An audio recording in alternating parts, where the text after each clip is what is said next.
Hi, so you have gotten your sourdough starter that is in dehydrated form, and you're wondering, what do I do with it now?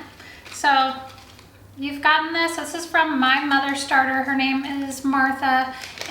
First thing you need to do is name your starter. It's tradition, it's fun, it's funny. I've seen people name theirs like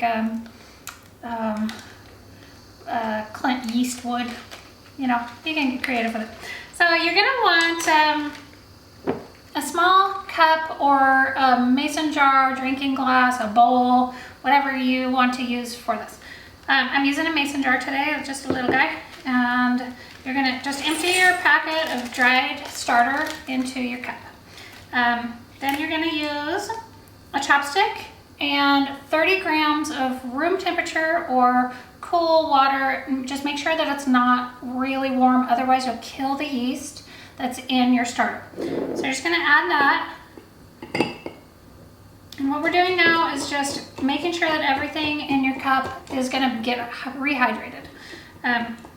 So it's not gonna do it right away. It's gonna take about an hour for it to all come back together into like a mass or out of hydration stage, so that it looks more like one big fluid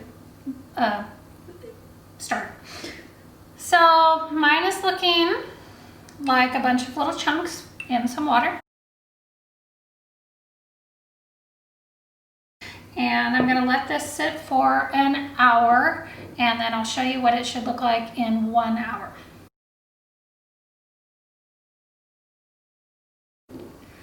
Okay, so after an hour, it's going to look more consistent. All your big chunks should be kind of melted away into that water, and it should be a little bit thin. If it's not a little bit thin, you can add a tiny bit of water. You don't want too much, but you do want to be able to incorporate another 20 grams of your favorite flour. I'm using whole wheat flour today, just because it's what I grabbed. Your starter's not going to really care what you feed it. You can feed it all-purpose flour, you can feed it bread flour, just feed it whatever you have on hand. Rye is amazing, your starter will love it. Whole wheat is also super good, your starter will love that, but it's gonna eat anything that you give it. You can switch it up. You can one day feed it all-purpose, the next day you can feed it rye, whole wheat, whatever you want. So you're just gonna mix that guy up. Make sure that it's all incorporated. Right now what you're doing is feeding this.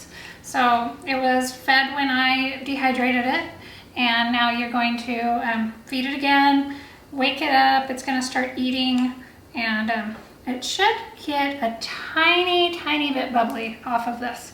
It is pretty sleepy because it's been dehydrated, and now you need to wake it up and give it a little coffee and get it back on its feet. So this is doing that. So now it has been fed. It's gonna munch on this for about 3-4 hours all day long if you want to. It's gonna rise and rise and rise, and I will show you what that looks like.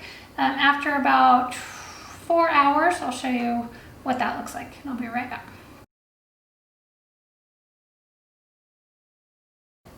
Okay, after about 4 hours, it's going to look a bit like the photo that I just showed you. So it has a tiny bit of bubbles, a little bit of rise. I did put a rubber band or a hair tie on it just so that you can see where it was at. It's not like a ton, it's nothing crazy. The craziness will happen tonight or now. So you're gonna feed it now for the second time in the same day. You're gonna feed it about 55 grams of water and equal parts 55 grams of flour. Again, flour of your choice. This is whole wheat again.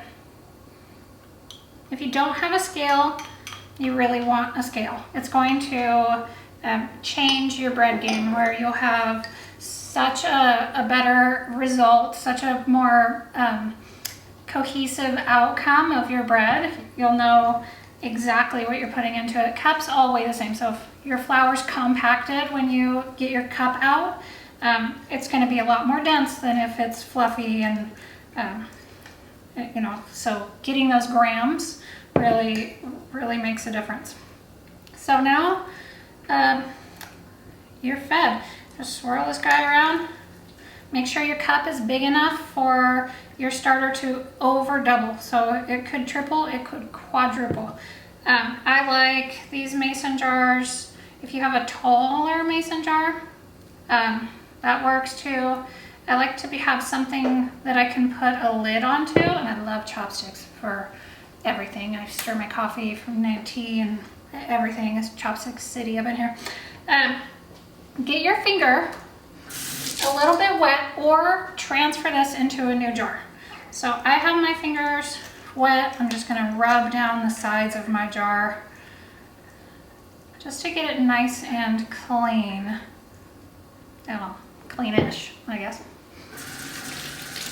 Then I'm going to put one of these lids on. I love these lids. They're plastic. They're not like an airlock lid where nothing's going to get out and nothing's going to get in, but it does let your starter breathe. And I haven't had a problem with anything getting in.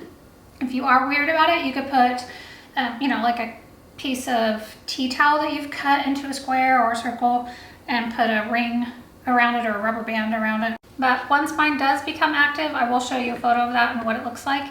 And once your starter is active like that, you can bake bread with this. I fed mine, so we fed it 55 grams of flour and 55 grams of water, which is exactly what I used for my recipe. So I'm gonna pull off about 100 grams from this to make this the recipe that I have posted on my page.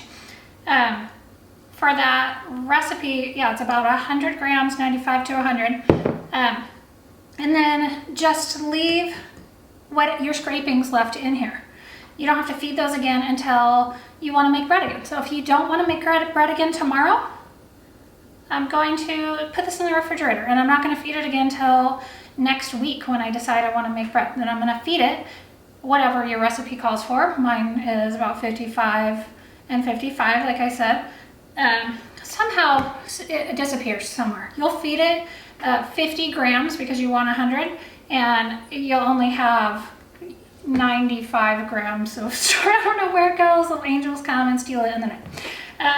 But put it in the fridge so that if you're not going to use it, pull it out, feed it when you want to use it. That's called the scrapings method, where you're not discarding any of your starter ever. Once it's active, you don't need to. You just feed it when you want to use it and call it a day.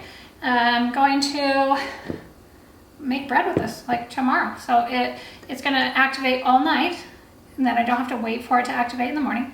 And then I'll use it in the morning, and then at night before I go to sleep, I'm going to feed it again so that I can bake bread again, because you know, I bake every day, and I'm maybe a little guilty about it because I bake so much, but you know, I love it, so I got to do it.